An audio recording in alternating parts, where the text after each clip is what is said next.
There is a specific kind of quiet that settles over a house when someone leaves it for the last time. Not the quiet of peace, not the quiet of rest. It is the quiet of something irreversible. The silence that follows a door closing on everything you thought your life was going to be. Brian Troy knows that quiet. He has heard it in the hallway of the home he spent 3 years saving to buy, standing in the exact spot where his wife of 4 years walked past him with 2 bags and never looked back. He has heard it in the kitchen at 6 in the morning, staring into a nearly empty refrigerator, trying to figure out how to explain to a 4-year-old girl why there is no breakfast. And he has heard it in the most heartbreaking place of all, in the whimpering cries of a hungry child pressed against his shoulder as he walked down a residential street in broad daylight, praying that somebody, anybody, would stop. Before we go any further, let us know in the comments where you are watching from. We would love to hear from you. And do not forget to hit that subscribe button so you never miss any of our upcoming videos. Now, let us talk about what actually happened. On the surface, the story of Brian Troy looks like a story about a man who hit rock bottom. And in many ways it is. It is the story of a man who lost his job, then lost his wife, then came within 30 days of losing his home, all in the span of about 3 months. It is the story of a little girl named Maya who was 4 years old and so weak from hunger that her father had to carry her down the street because she did not have the strength to walk. It is the story of a man who had worked since he was 16 years old, who had never once in his adult life asked another human being for help, walking through his own neighborhood with an empty paper bag. That is what this story looks like on the surface. But this story is not about the fall. The fall is just the part you have to understand before the rest of it makes any sense. Because what happened next, on one particular morning, on one particular street in a quiet American neighborhood, is the kind of thing that makes you stop whatever you are doing and reconsider every assumption you have ever made about strangers, about timing, about the way the universe occasionally decides to intervene in a human life at the precise moment that life is about to come apart entirely. A woman named Carol Bennett was driving to work that morning. She had driven the same route for 11 years. She was running 3 minutes behind schedule. She had a meeting at 9, and she had absolutely no reason to slow down. She slowed down anyway. And everything, every single thing about what came next, began with that one quiet decision. Before we go further, you need to understand who Brian Troy was before any of this happened, because that is the part of the story that makes everything else hurt the way it does. Brian grew up in Columbus, Ohio, the second of 3 children raised by a mother named Patricia, who worked 2 jobs, and a father named Robert, who believed, with a conviction that bordered on religious, that a man's worth was measured entirely by the consistency of his effort. Yeah. Robert Troy showed up every morning, every evening, every school play, every baseball game, every difficult conversation that most fathers find a reason to avoid. And Brian, without being explicitly taught it, absorbed that lesson completely. He watched his father show up every single day, and he decided that when he had a family of his own, he was going to do the same thing. He started working at 16. By his mid-20s, he had worked his way through community college, paying for it himself, one semester at a time, into a real job as a project coordinator for a construction management firm in Columbus. He had his own apartment, a savings account he added to every single month, and the kind of quiet, forward momentum that comes from a man who has never once confused effort with luck. He met Emma Richardson at a cookout in the summer of his 28th year. She laughed easily and loudly. She had opinions about everything and was not shy about sharing them. They talked for 3 hours that afternoon, and by the time the sun went down, Brian had her number and what felt like the beginning of something real.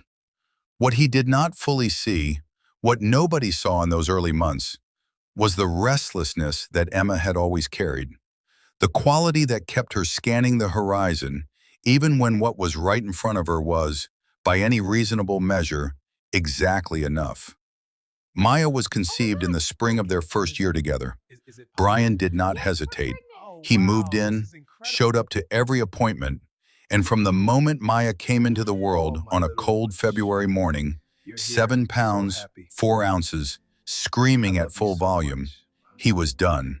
Completely and entirely done. There was nothing in Brian Troy's world from that point forward that mattered more than that child. They married when Maya was 14 months old. Brian had recently been promoted to project manager, and they used part of that salary as a down payment on a modest 3-bedroom on a quiet street called Carlisle. He painted Maya's room twice because the first color came out darker than the swatch suggested. He built a garden bed in the backyard on a Saturday afternoon with Maya sitting in the grass beside him, handing him tools she could not name. It was, by any honest measure, a good life, and for a while, it held. Maya was the kind of child people use the word remarkable about, not because she was extraordinary in any unusual way, but because she was so completely herself from the very beginning. She had Brian's eyes and Emma's laugh. She had a stuffed elephant named Gerald, who had to be within arm's reach at all times, a preference for blueberries above all other food, and an absolute refusal to go to sleep without 2 stories and what she called a report. Brian's daily account of everything he had seen and done, delivered as if briefing a small and very serious board of directors. She called him Daddy Bear. It was hers, and it was his, and it meant everything. Brian lost his job on a Wednesday afternoon in early September. 6 years with the firm, promoted twice, a performance review just 2 months earlier that used the word exemplary. He sat in that HR meeting, nodded at the appropriate moments, shook the hands he was supposed to shake, and then walked out of the building in the afternoon sunshine, carrying a cardboard box with his coffee mug, a framed photo of Maya, and a small cactus he had kept on his desk for 3 years. He sat in his car in the parking lot for a very long time before he started the engine. He told Emma that evening after Maya was in bed. She said the things a person says. She told him it was going to be okay. She put her hand over his for a moment. If Brian noticed that her reaction was slightly more contained than the situation seemed to warrant, he did not examine that observation closely enough to give it a name. What Brian did not know was that Emma had already begun to make a different kind of calculation entirely. 3 weeks before he lost his job, at a summer wedding, she had met a man named Derek Walsh, 37 years old, effortlessly put together, with the particular gift of making whoever he was talking to feel like the most interesting person in any room. Emma felt something shift in her that evening that she did not immediately examine and probably should have. She told herself it was nothing, but she thought about Derek more than she should have in the days that followed. Trish passed along her number. The first text came 3 days after the wedding. Within 2 weeks, they were in daily contact. By the end of week 3, Brian Troy's wife had already decided, in the most private chamber of herself, that she was leaving. She just had not yet decided when. And while Emma was conducting this entire interior departure from her marriage, Brian was doing something quietly heroic that he would never have described as heroic, because it was simply, to him, what you do. He was up at 6 every morning with a spreadsheet tracking every application, every callback, every follow-up. He was taking Maya to daycare on time with her hair brushed and Gerald in her backpack.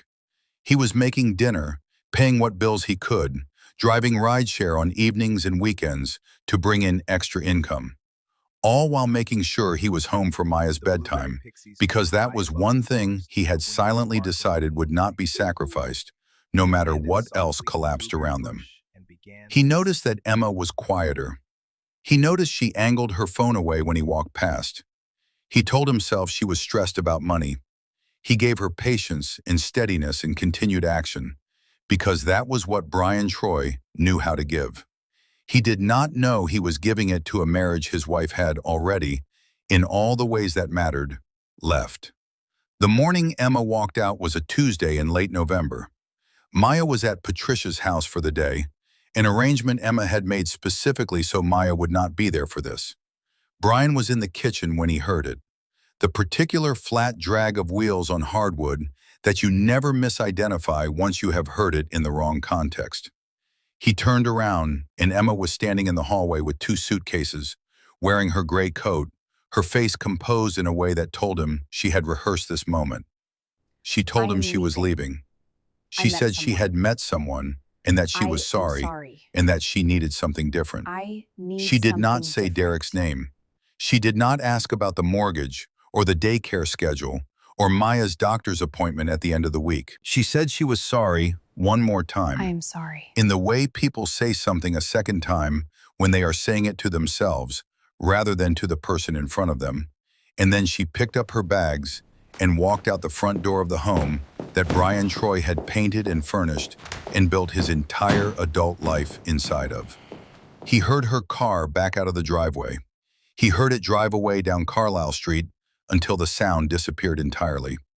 And then there was that quiet. Behind him, the coffee maker clicked on. He had set it the night before on a timer, the way he did every night, because that was the kind of man Brian Troy was. He set the coffee maker. He showed up.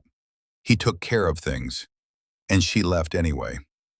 Patricia brought Maya home at 5 o'clock and knew in the first 3 seconds that something was catastrophically wrong. She gave Maya her dinner and her bath and read her 2 stories while Brian sat at the kitchen table, staring at a mortgage statement he was only now beginning to see as a genuine crisis.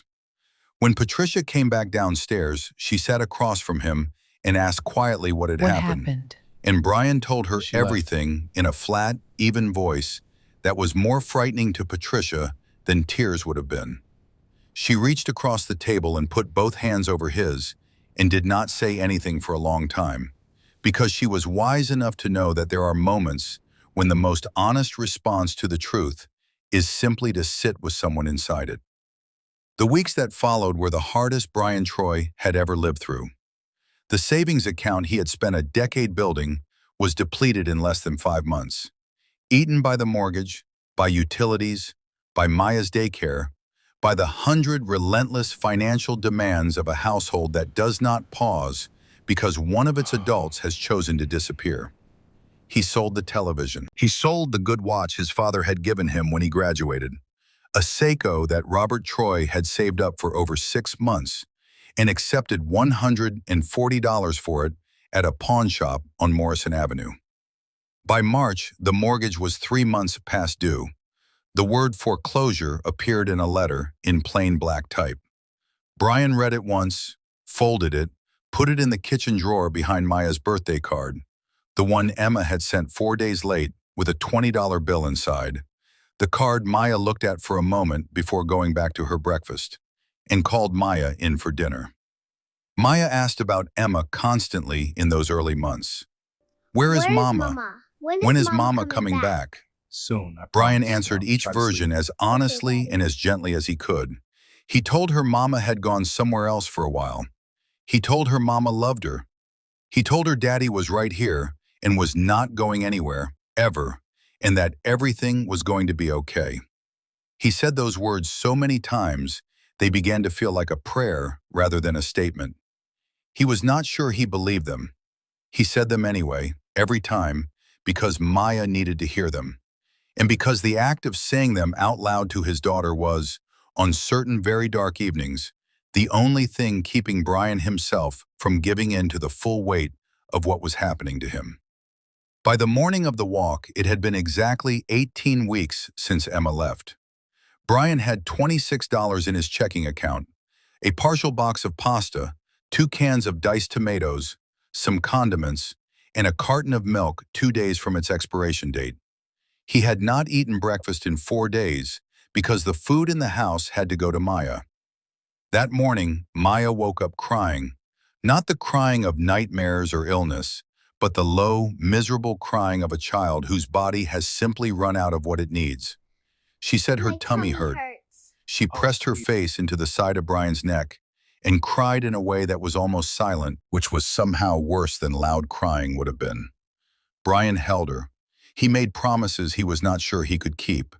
He put her shoes on her feet, her jacket on her small frame, and picked her up because she was too weak and too sad to walk. He went out the front door of the house on Carlisle Street and began walking toward the neighborhood store 2 blocks away, carrying his daughter in an empty paper bag and the last of whatever he had been running on for 18 weeks. He hoped with everything inside him that somebody at that store would take pity on a man who had never once in his life asked for pity. He had been walking for about 4 minutes when he heard a car slow down behind him. Carol Bennett was 52 years old on the morning she pulled to the curb on Carlisle Street. She had grown up in Cleveland in a household that had known more than its share of financial difficulty, had lost her own job at 31, and had rebuilt from scratch a home office, a laptop, a list of contacts, into Bennett Staffing Solutions, a company with 11 employees and over 60 regional business clients. She was on her way to a 9 o'clock meeting, running 3 minutes behind, with her coffee in the cup holder and her meeting notes in her bag. She was not looking for anything. And then she saw Brian and Maya on the sidewalk, and something, the word she always came back to was simply instinct, made her take her foot off the gas. It was a combination of very small things assembled into a picture her body responded to before her mind finished processing it. The child's head resting against the man's shoulder with the absolute boneless heaviness of complete exhaustion.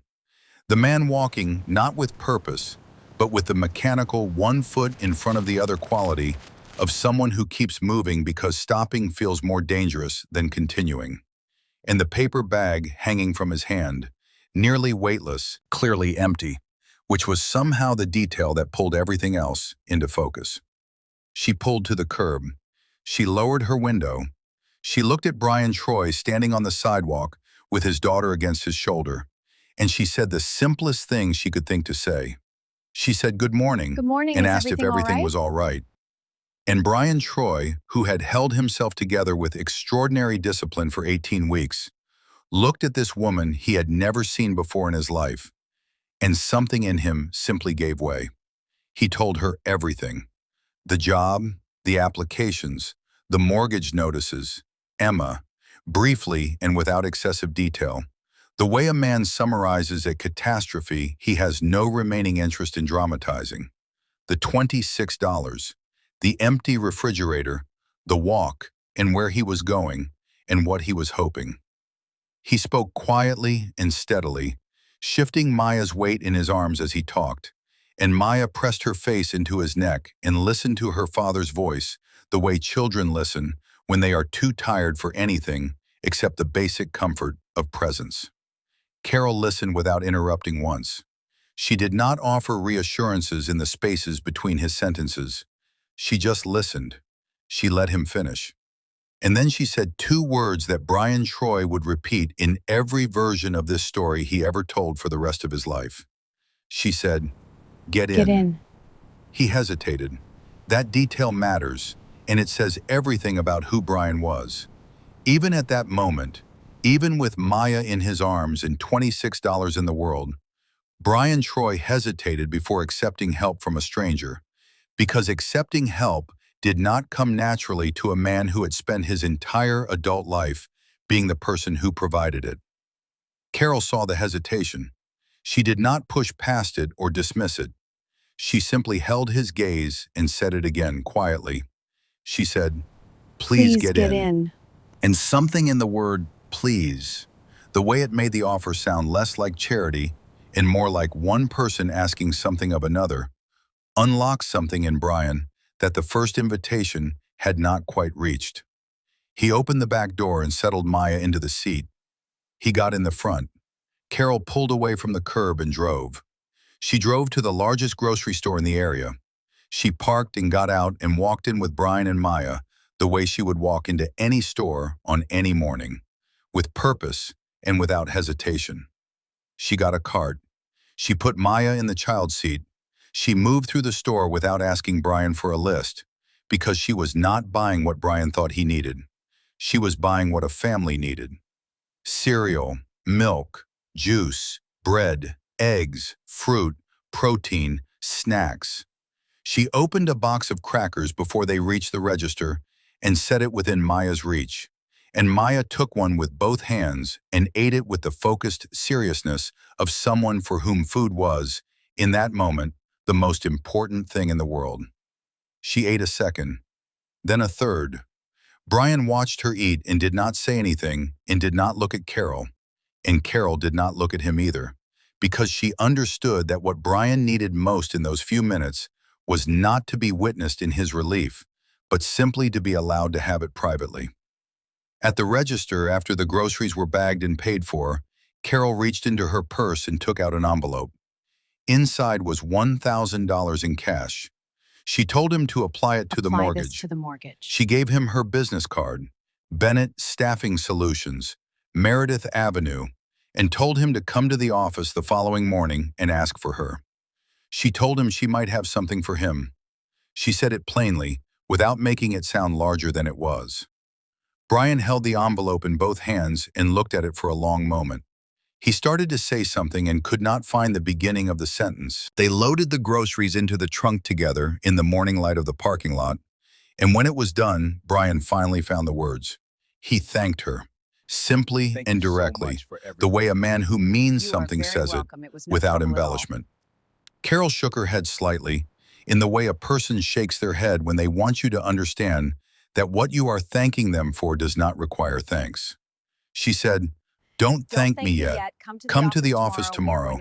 We are going to fix this properly." Then she got in her car and drove to her 9 o'clock meeting, 17 minutes late, and she did not tell anyone at that meeting what had just happened, because Carol Bennett had never been the kind of person who required an audience for the things that mattered most to her. Brian put Maya down for a nap that afternoon in a house where the refrigerator was full for the first time in weeks. He sat at the kitchen table with Carol's business card in front of him and the envelope beside it, and he allowed himself for the first time in 18 weeks to feel something adjacent to hope. It was thin and careful, and he did not trust it entirely, the way you do not entirely trust a floor that has given way beneath you once before. But it was there. He was 15 minutes early to the office the next morning. He had ironed his shirt the night before after Maya went to sleep. He had polished his shoes, set his alarm for 5:45, and been awake before it went off. Carol appeared within 2 minutes of his arrival, coffee in hand, with the same quality of unhurried, grounded attention that had stopped him cold on the sidewalk. She walked him back to her office and closed the door and told him plainly what she needed. Someone in operations who understood logistics, workflow, and the discipline of keeping multiple moving parts organized and accountable simultaneously. She asked him to walk her through his last 3 years at his former employer. He walked her through them. By the time he was done, Carol was nodding with the quiet satisfaction of a person whose instincts have just been confirmed. She offered him the position that morning. The salary was solid and honest and enough, combined with careful management, to service the mortgage, keep the house, and feed his daughter. The benefits included health coverage for him and Maya, which Brian had been without since October, and which had been sitting in the back of his mind as a specific, concrete terror every time Maya so much as coughed. He could bring Maya to the office on casual Fridays. Brian accepted without hesitation. He drove back to his mother's house, picked up Maya, and told Patricia what had happened in a steady voice, until he reached the part about the health insurance, at which point his voice stopped being entirely steady for approximately 15 seconds. Patricia held his hand. Neither of them said anything. It was enough. The mortgage was brought current within 8 weeks. The foreclosure process was paused. The house on Carlisle Street was safe. Brian stood in his kitchen the evening after that call and looked around at the rooms he had built his adult life inside. The bookshelves he had put together himself, the slightly too dark paint in the hallway, Maya's drawings stuck to the refrigerator with alphabet magnets. And he felt something release in his chest that had been held so tightly for so long, he had forgotten what it felt like to breathe without it. Something else was also happening on Meredith Avenue. Quieter, slower, entirely unplanned. Neither Brian nor Carol would have been able to name it for a long time, because neither of them was looking for it, and both had very good reasons not to be. Carol had been alone for 7 years, not unhappily, having built a life of sufficient richness that aloneness was not the same as emptiness. Brian's entire emotional bandwidth was occupied by the work of stabilization, the mortgage, Maya, the slow rebuilding of everything, and whatever bandwidth remained was occupied by the ongoing grief of a marriage that had ended without the courtesy of a real conversation. He was not thinking about Carol Bennett as anything other than the woman who had stopped her car Good and morning. offered Is him, everything all in the right? same 24 hours, a meal, $1,000, and a job. He thought about that with enormous gratitude every day. He did not think about it as anything else.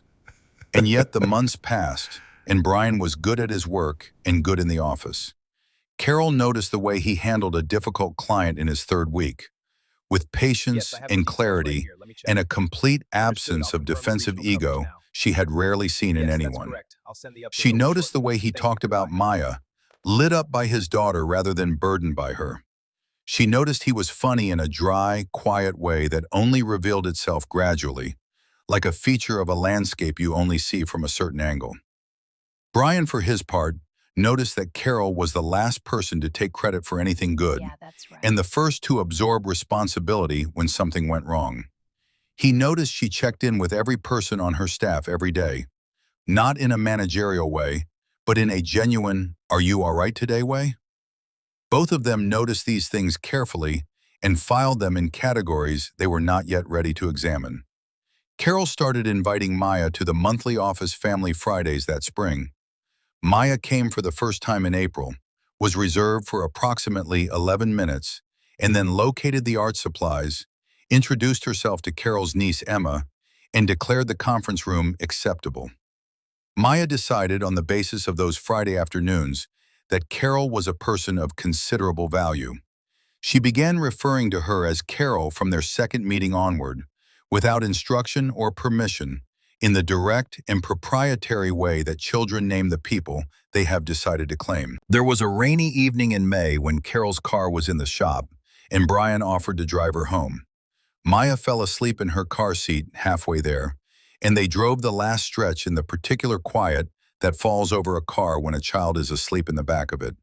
Easy and unhurried, the kind of quiet that does not require filling. Carol was talking about a new client, and Brian was listening the way he listened when something was genuinely holding his attention. And he looked over at her once in the glow of the dashboard lights, and something registered in him that he was not immediately willing to examine. She was simply being entirely herself in the way people are when they are in the middle of thinking about something real. And what registered in Brian had nothing to do with professional admiration, and everything to do with the much simpler and more complicated fact of her.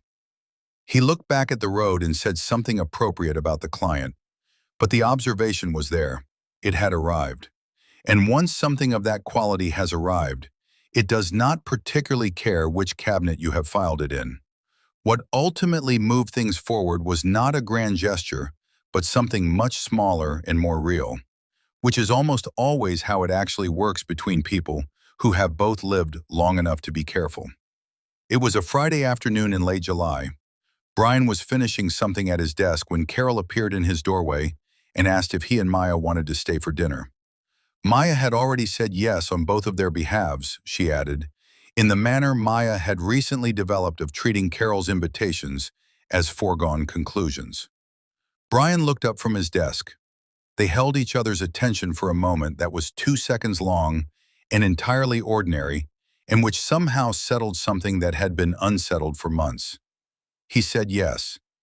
They went to dinner a few blocks from the office, a corner booth, Maya between them, and Maya ate her pasta and talked continuously about horses, clouds, and the properties of various colors. And Brian and Carol talked with each other in the easy, unguarded way of two people who have arrived somewhere they did not entirely expect to arrive, but recognize immediately when they get there. Brian took Carol's hand walking back to the office. He did it without planning to. The decision had been forming slowly in him, the way decisions form in careful people. And then they reached a particular crack in the sidewalk, and his hand simply moved and found hers. And Carol's hand closed around his without hesitation, the way it closes around something it had been waiting for, without permitting itself to know it was waiting. They walked the rest of the block like that, with Maya holding Carol's other hand and still talking about clouds. And nobody said anything about it that evening because nothing needed to be said. It was simply a thing that had happened and that they were both inside of. And the fact of being inside it together was enough.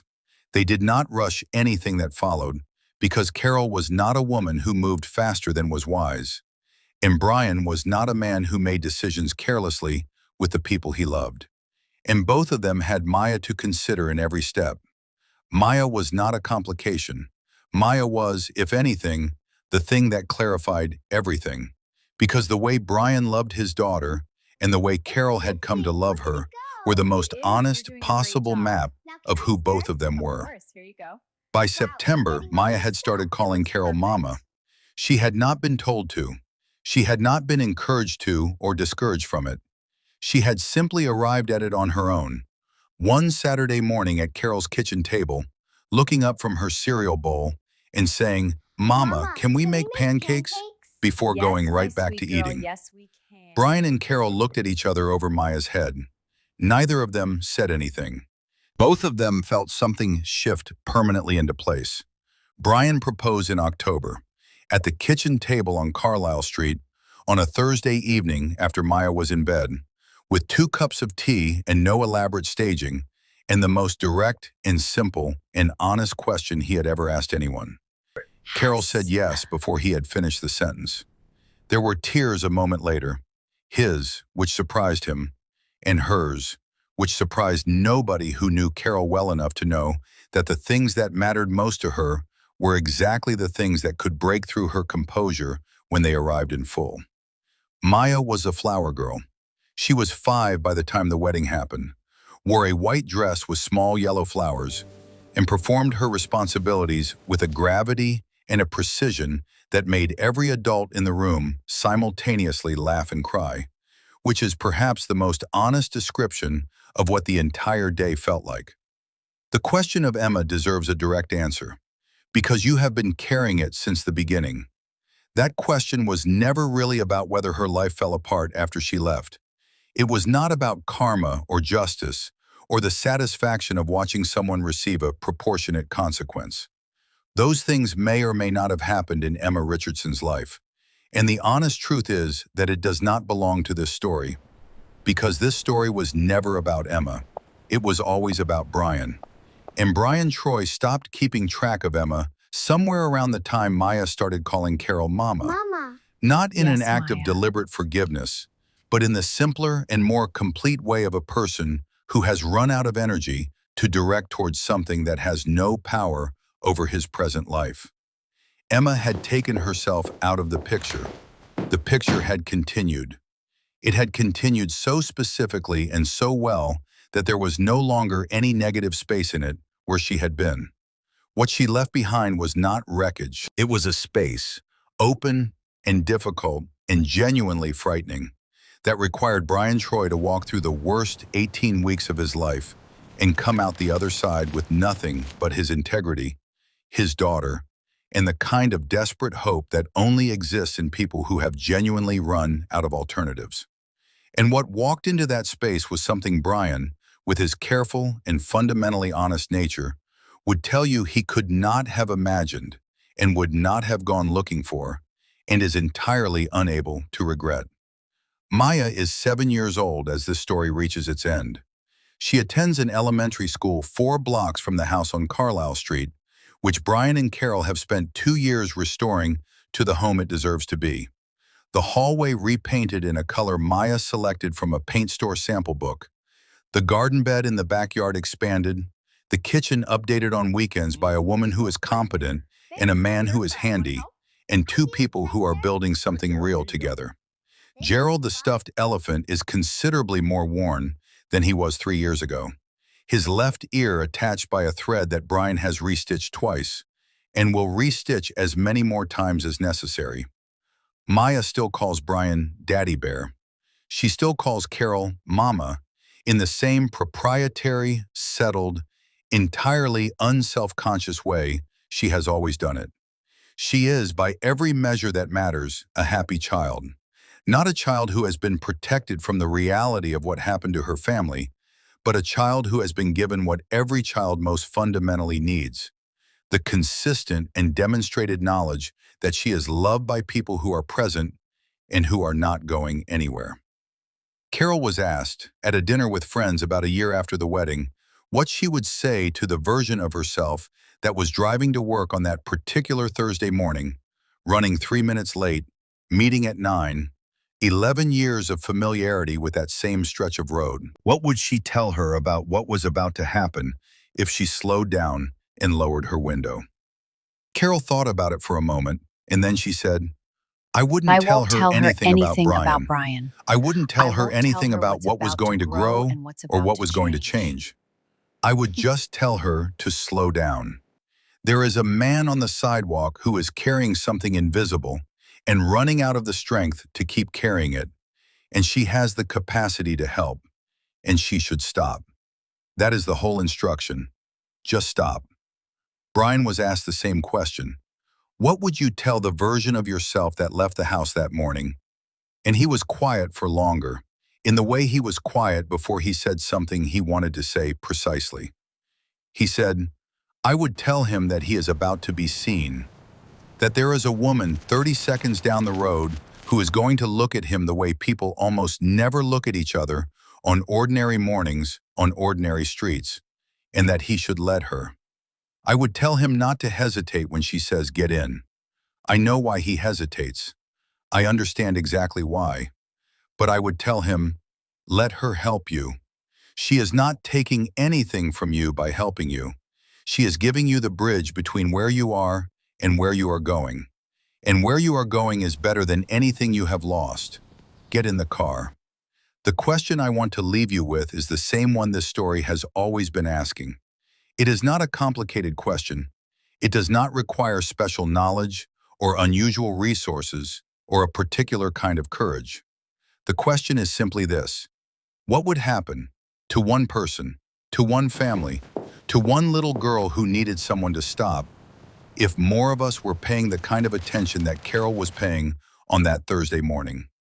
Not the attention we perform when we are trying to appear present, the full attention, the kind that slows the car, the kind that lowers the window, the kind that says, good morning, and actually waits for the answer and says, please get in, and means every syllable. That kind of attention is not rare because people are bad. It is rare because we are busy and distracted, and we have meetings at 9, and we have driven the same road so long we have stopped seeing what is on it. Carol Bennett had all of those same reasons not to stop. She stopped anyway. And a man who was 30 days from losing everything got to keep it all: his house, his daughter, and a life that is right now on a street in Columbus, Ohio, exactly as full and warm and real as the one he spent 16 years working toward. All of it because somebody slowed down. Have you ever been the Carol in someone else's story? Have you ever had a moment where something made you slow down and reach toward a person who needed it? Or have you been the Brian, carrying more than anyone could see, and somebody stopped? Somebody who did not have to, who had every reasonable excuse to keep going, and stopped anyway? Drop it in the comments, the real version. Tell me where you are watching from while you are there. And if you are not subscribed yet, please do that right now. Share this with someone who needed to hear it today. You probably already know exactly who that person is. Thank you for being here for this one. It meant something to tell it. This is so much fun.